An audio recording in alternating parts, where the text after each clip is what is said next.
প্রিয় বন্ধুগণ, তোমাদের সকলকে ড্রিম ডাব্লিউসিএস এর পক্ষ থেকে welcome. Welcome to dream WCS. প্রত্যেক দিনের মতো আজকেও আমরা শুরু করার আগে আমাদের সেই শপথ বাক্য দুটো পাঠ করে নেব। Okay, I can do it, I will do it. এই দুটো জিনিস তোমরা তোমাদের জীবনের একদম জপ মন্ত্র বানিয়ে নাও। ওকে, জপ মন্ত্র বানিয়ে নাও। শুধু এই দুটোকে জপ মন্ত্র বানালে হবে না, তার সাথে সাথে দুটো জিনিস আরও লাগবে। সেটা হচ্ছে 100% dedication. Okay, 100% dedication and 100% concentration. এই দুটো লাগাও এর সাথে, কনসেন্ট্রেশন। ওকে, সাকসেস দেখো আসে কি না আসে। এই যে তোমরা যাদেরই দেখছো বড় বড় successful man, Neeraj Chopra, Olympian, PV Sindhu. Okay, চাই তুমি তোমরা ফিল্ম স্টারকে নিয়ে নাও, বড় বড় আইএসকে নিয়ে নাও, আইপিএসকে নিয়ে নাও, তারপর বড় বড় সায়েন্টিস্টকে নিয়ে নাও। এরা প্রথম দিন থেকেই এটা ভেবেছে যে I can do it, so I will do it. I can do it, so I will do it. এই দুটো জিনিসের উপরে ডিপেন্ড করে তারা কী করেছে, তারা লেবার দিয়েছে, তারা পড়াশোনা করেছে। As it is, practice makes a man success, practice makes a man perfect. Okay, practice makes a man perfect. So ওরা এই দুটো জিনিসকে বিশ্বাস করেছে। ওকে, আর তার সাথে কী করেছে, প্র্যাকটিস করেছে। সাকসেস শিওরলি আসবে, শিওরলি, তবে প্রিপারেশনটা সেইভাবে হতে হবে। ওকে, তো এটার সাথে সাথেই আমরা আজকের প্রশ্ন শুরু করি। ওকে, প্রথম প্রশ্ন। আর প্রশ্নটা শুরু করার আগেই তোমাদের বলি যে তোমরা আমাদের যে তিনটে পেপার রয়েছে, পেপার 3, 4 and 5, এই তিনটে পেপারে যে সাবজেক্টগুলো রয়েছে আলাদা আলাদা নোটবুক বানিয়ে নাও। আমি যেভাবে বলি সেভাবে কানেকশানগুলো একটুখানি ছোট্ট করে নোট করে নাও, এবং সেই ছোট্ট করে নোট করাটা তোমরা একবার দুবার করে রিপিট করতে থাকো, রিভিশন দাও, দেখো কী করে ভুলে যাও। এক্সাম হলে আমাদের এই 3-4টে যে অপশানগুলো থাকে, অপশানগুলো আমরা খুবই গুলিয়ে ফেলি, মানে কনফিউশন তৈরি হয়ে যায়। মানে কথা হচ্ছে কনফিউশন তৈরি হয়ে যায়। কনফিউশনটা যাতে না তৈরি হয় সেই রাস্তা হচ্ছে এই রাস্তা, যে কোশ্চেন অ্যান্ড আনসারের মধ্যে যেন কনফিউশন না তৈরি হয়, this is the only way. আর এক্সাম হলে এত টেনশন থাকে, এত প্রেশার থাকে, এত বুক ধড়পড় করে যে আমাদের টেনশনের সঙ্গে আমাদের আনসারগুলো নর্মালি কনফিউশনের মধ্যে ঢুকে যায়। আর এই কনফিউশনটা দূর করার জন্যই আমার এই রাস্তা। Surely it will help you, surely.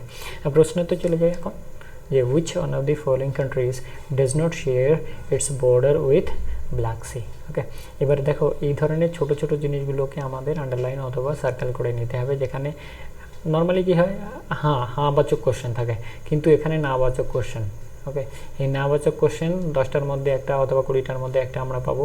তো এই ধরনের কোশ্চেনগুলো যখন আমরা পাবো তখন আমাদের এটাকে সার্কেলিং করে নিতে হবে যাতে করে আনসারটা ভুল না হয়। আর এর আনসার কি, बेलारूस। अब এখানে की जो कीवर्ड है वो क्या है, ब्लैक सी। वो क्या है, ब्लैक सी। अब ब्लैक सी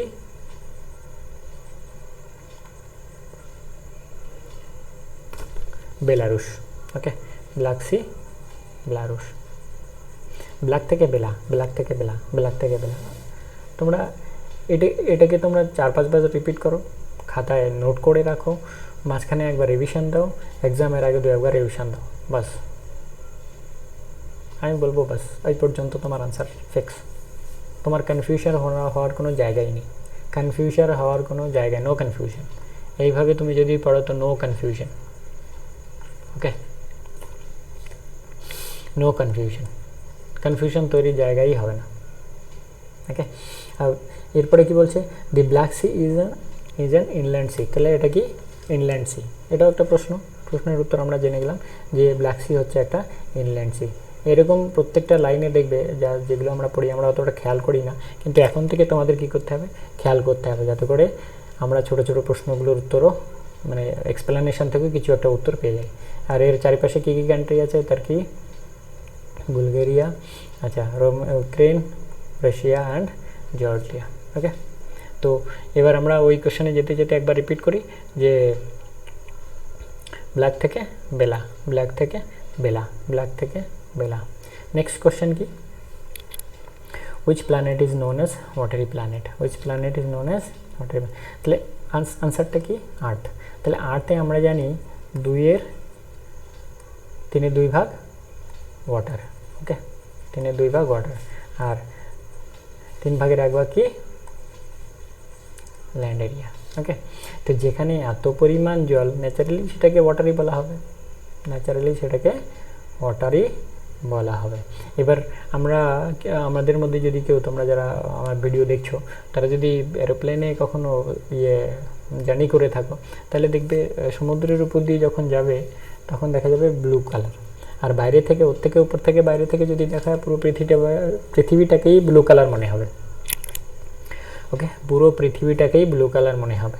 তাহলে যেহেতু মানে ওয়াটারের রঙটা ব্লু বাইরে থেকে দেখতে, সেই জন্য এটাকে বলা হচ্ছে ব্লু প্ল্যানেট। তাহলে আমরা এখান থেকে আরেকটা প্রশ্নের উত্তর পেয়ে গেলাম যে ব্লু প্ল্যানেট কাকে বলা হয়। তাহলে কী জন্যে বলা হচ্ছে, যেহেতু ওয়াটারের পরিমাণ বেশি, দেখো abundance of water, abundant. Okay, abundance of water, তো ওয়াটার বেশি থাকার জন্য কি হচ্ছে, ব্লু কালার হচ্ছে, সেই জন্য একে ব্লু বলা হচ্ছে। আবার ওয়াটারি প্ল্যানেটকে এখানে বেশি, ম্যাক্সিমাম পরিমাণটা কি, ওয়াটার, এখানে ম্যাক্সিমাম পরিমাণটা কি, ওয়াটার, সো ওয়াটারি প্ল্যানেট। ওকে, তো এখান থেকে আমরা দুটো প্রশ্নের উত্তর পেয়ে গেলাম, যে blue planet and watery planet. Next কোশ্চেনে যাই আমরা। আচ্ছা, which of the following layer of the earth is term as sial. এখন দেখো এই জিনিসটা বাংলায়, আমার হিন্দিতে আমি ততটা ঠিক ওদের বোঝাতে পারলাম না। এখানে দেখো দুভাবে আমরা মনে রাখতে পারি।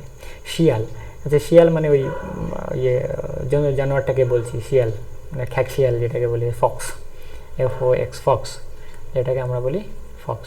এবার শিয়াল কোথায় থাকে, ল্যান্ডে থাকে। ওকে, শিয়াল কোথায় থাকে, ল্যান্ডে থাকে, শিয়াল, শিয়াল ল্যান্ডে থাকে। তাহলে এখানে আমরা এই কানেকশনটা ডাইরেক্টলি পেয়ে গেলাম যে শিয়াল হচ্ছে ল্যান্ডে, মানে ল্যান্ডের নিচে কি, ল্যান্ডের নিচের পোর্শনটাকে কী বলা আছে, শিয়াল। এবার আরেকটা জিনিস দেখো, এবার তোমরা যদি কেউ পুরীতে ঘুরতে যাও কি দীঘাতে ঘুরতে যাও, তাহলে কি লোকে কী বলে, ও সমুদ্রের সীমা দীঘা পর্যন্ত। ওকে, সমুদ্রের সীমা দীঘা পর্যন্ত, অথবা পুরী পর্যন্ত।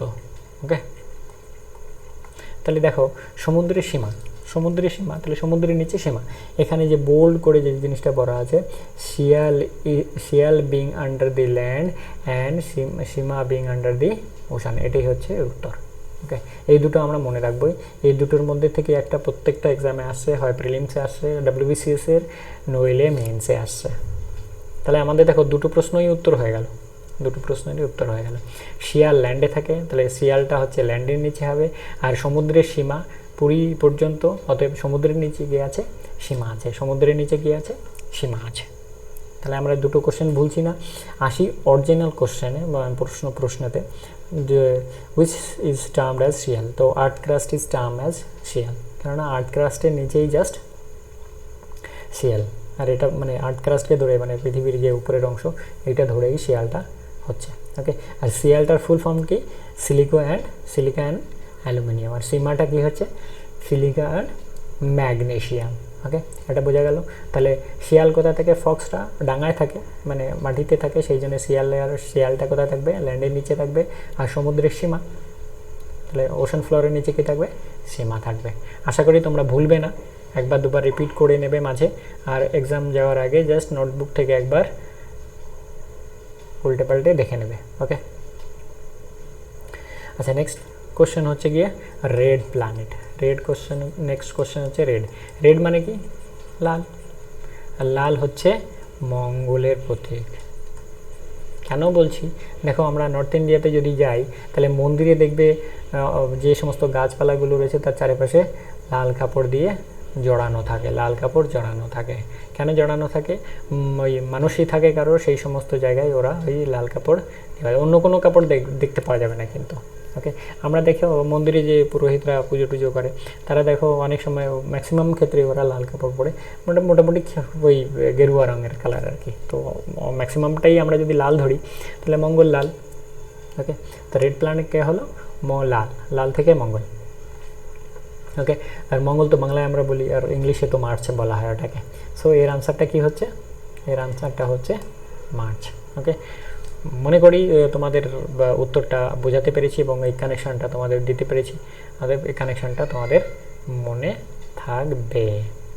আচ্ছা, এই কোশ্চেনটা খুবই ইম্পর্ট্যান্ট, এই কোশ্চেনটা অনেকবার এসেছে ডাব্লিউবিসিএসের এক্সামে তো আসেই আসে, সিজিএলের এক্সামে রয়েছে, আইএসের এক্সামেও দেখা গেছে, বিভিন্ন পিএসসির এক্সামে দেখা গেছে, সিজিএলের এক্সামেও দেখা গেছে। চারটাকে একদম সুন্দর করে মানে ডেইলি প্র্যাকটিক্যাল লাইফের কিছু কানেকশান দিয়ে তোমাদের বলে দিই। আচ্ছা, যখন তোমরা গরমের সময় মানে সামার সিজনে যখন তোমরা জামা কাপড় কিনতে যাও, ওকে, জামা কাপড় কিনতে গেলে বাবা মা কী বলে, এই লাইট কালারের কিনবি, লাইট শার্ট কিনবি, প্রচণ্ড গরম পড়েছে। আর পড়ার সময় কী বলে, লাইট শার্টটা পরে যা, হালকা শার্ট পর।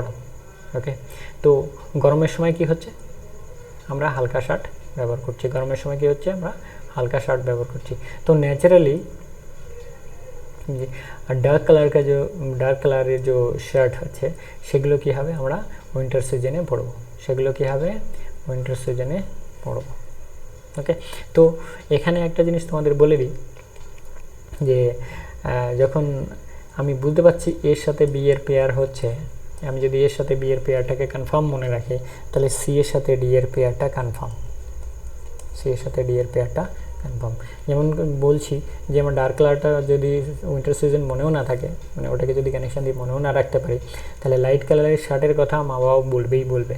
দোকানে গিয়ে মানে বাবা মার সঙ্গে যখন জামা কাপড় কিনতে যাবে তখন দেখবে বলবে যে লাইট কালারের শার্ট নাও, লাইট শার্ট নাও, প্রচণ্ড গরম পড়ছে, প্রচণ্ড গরম আসছে। ওকে, তো এটা দিয়ে আমরা সামার আর উইন্টারের জিনিসটাকে মনে রাখতে পারি। ওকে, তো এর সাথে বি এর কানেকশান কনফার্ম হলো, তাহলে সি এর সাথে ডি এর কানেকশানটা কনফার্ম। ওকে, একটু ডিলিট করে দিই যেগুলো আমি লিখেছি, যাতে করে তোমাদের আরও এই নেক্সট পোর্শনটা আমি ভালো করে বোঝাতে পারি। এখন রইল সি ব্রিজ আর হচ্ছে গিয়ে ল্যান্ড ব্রিজ। ওকে, তো এই জিনিসটা বোঝানোর আগে তোমাদের একটা জাস্ট একটা কানেকশান বলে দিই, সেটা হচ্ছে এরকম, আমি যেভাবে মনে রেখেছি সেটা হচ্ছে সমুদ্র থেকে দিন। আমি এইটাকে এইভাবে সমুদ্র থেকে দিন এইটুকু মনে রেখেছি শুধু, যেটা আগেই বললাম, আমি যদি এর সাথে বি এর কানেকশান কনফার্ম করি তাহলে সি এর সাথে ডি এর যে পেয়ার সেটা কনফার্ম হয়ে যায়। ওকে, আমি এইটুকু শুধু মনে রেখেছি সমুদ্র থেকে দিন। তাহলে সমুদ্রবাহী কখন বইবে, দিনের বেলা বইবে। তাহলে যে ল্যান্ড ব্রিজ যেটা আছে সেটা কখন হবে, রাত্রেবেলা হবে। এবার তোমাদের একটু এক্সপ্লানেশান আমি দিয়ে দিই, যাতে করে তোমরা যদি কানেকশানটা মনেও না থাকে তাহলে এক্সপ্লানেশান থেকে তোমরা জিনিসটাকে মনে রাখতে পারো। ওকে, একটু মিটাই।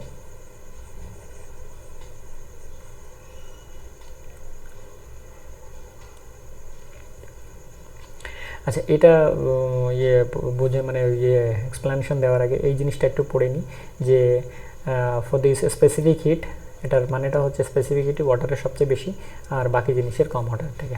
এবার স্পেসিফিক জিনিসের যার স্পেসিফিক বেশি হবে, যত বেশি হবে তার ওয়াটার মানে ক্যাপাসিটি সব তত বেশি হবে, হিট ক্যাপাসিটি।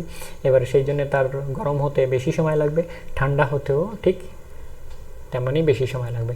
বাকিগুলো যেহেতু স্পেসিফিক হিট কম, সেই জন্য কি হচ্ছে, সেই জন্য হচ্ছে যে গরম হতে ওর কম সময় লাগবে, ঠান্ডা হতে ওর কম সময় লাগবে।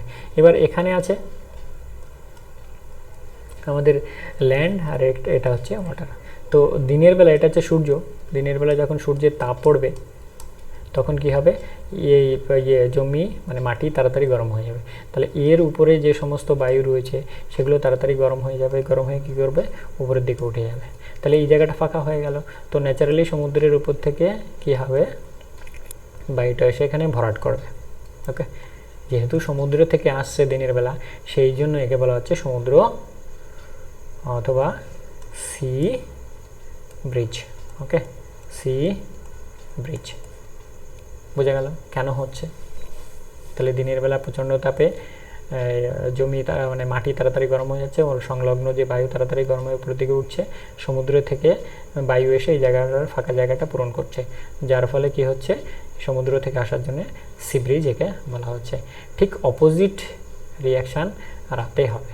ওকে, আর এইখানে যখন এই বায়ুগুলো উপরে উঠে যাচ্ছে তখন উপরে উঠে গিয়ে কি হচ্ছে দেখো অ্যারো চিহ্ন দিয়ে বোঝানো হয়েছে যে এগুলো এই দিকে এসে নামবে।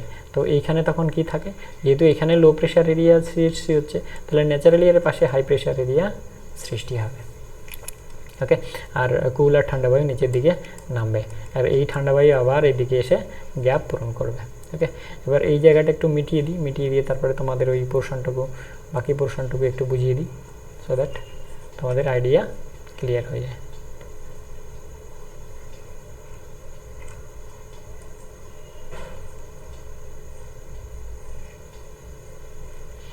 তোমরা ওটা কখনো ভুলো না, I can do it, I will do it. Okay, ওটা কখনো ভুলো না, তোমাদের লাইফ চেঞ্জ করে দেবে।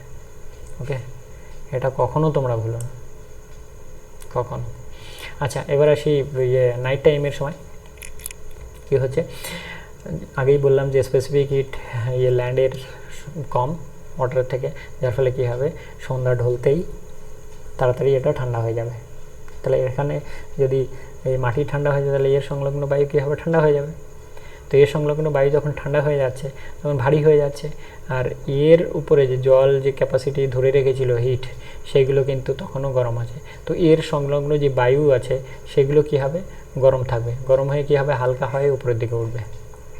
ওকে, হালকা হয়ে উপরের দিকে উঠবে। তা হালকা হয়ে যখনই উপরের দিকে উঠছে তো এই জায়গাটা ফাঁকা হয়ে যাচ্ছে ন্যাচারালি রাতের বেলা। তো এই জায়গাটা যখনই ফাঁকা হচ্ছে তখন এখানকার যে ভারী বায়ু সেটা এই জায়গাটা এসে পূরণ করছে। যেহেতু ল্যান্ড থেকে আসছে, ল্যান্ড থেকে সমুদ্রের দিকে আসছে, সেই জন্য এটাকে কী বলা হচ্ছে ল্যান্ড ব্রিজ। ওকে, সেই জন্য এটাকে কী বলা হচ্ছে ল্যান্ড ব্রিজ। বোঝা গেল কেন হচ্ছে। তাহলে ওয়াটারের স্পেসিফিক বেশি থাকার জন্য সন্ধ্যা হতেও এখানকার জল প্রচণ্ড গরম মানে গরম থাকছে, আর এর সংলগ্ন বায়ু যেটা সেটা তাপে হালকা হয়ে উপরের দিকে উঠছে। ওকে, তাপে হালকা হয়ে উপরের দিকে উঠছে, উঠে কি হচ্ছে এই জায়গাটাকে খালি করে দিচ্ছে, আর তার ফলে কি হচ্ছে এই দিক থেকে যে বায়ু ঠান্ডা বায়ু এই জায়গার থেকে এসে এই গ্যাপ পূরণ করছে। যেহেতু ল্যান্ডের এরিয়া থেকে আসছে সেই জন্য এটাকে বলা হচ্ছে ল্যান্ড ব্রিজ। হোপ তোমরা বুঝতে পেরেছো। আর এটাকে সাম আপ করার আগেই আমি বলি সমুদ্র, আমি যেভাবে মনে লিখেছিলাম সমুদ্র দিন। ওকে, সমুদ্র দিন আমি শুধু এইটুকু মনে রেখেছিলাম, বাকি এক্সপ্লানেশন তো আমার মনেই থাকে, অসুবিধা নেই। তোমরা সমুদ্র দিন, তোমাদের যদি এক্সপ্লানেশন মনে না থাকে তাহলে সমুদ্র দিন এই দুটো শব্দ মনে রাখো, তাতেই তোমাদের মানে এই দুটো প্রশ্ন উত্তর খালাস। আর লাইট কালার শার্ট সেটা তো বলেই দিলাম, ওটা তো নর্মাল জীবনের সাথে কানেকশান দিয়ে তোমরা মনে রাখতে। আচ্ছা, শেষেতে আমি এটাই বলবো যে I can do it, I will do it, I can do it, I will do it. এই দুটো জিনিস তোমরা ভুলো না। যে এই সেন্টেন্স দুটোকে নিজের জীবনে মানে প্রয়োগ করেছে সে সাকসেসফুল হয়েছে, সে সাকসেসফুল হয়েছে। ওকে, বিশ্বাস করো নিজেকে, নিজেকে বিশ্বাস করতে শেখো, আর নিজের অ্যাবিলিটিকে বিশ্বাস করতে শেখো, আর তার সাথে সাথে কী করো কাজ করো, লেবার দাও, put your labour, put your labour, put your labour, definitely success will come. So বন্ধুগণ, আজকের ক্লাস এই পর্যন্ত। Thank you very much, thanks for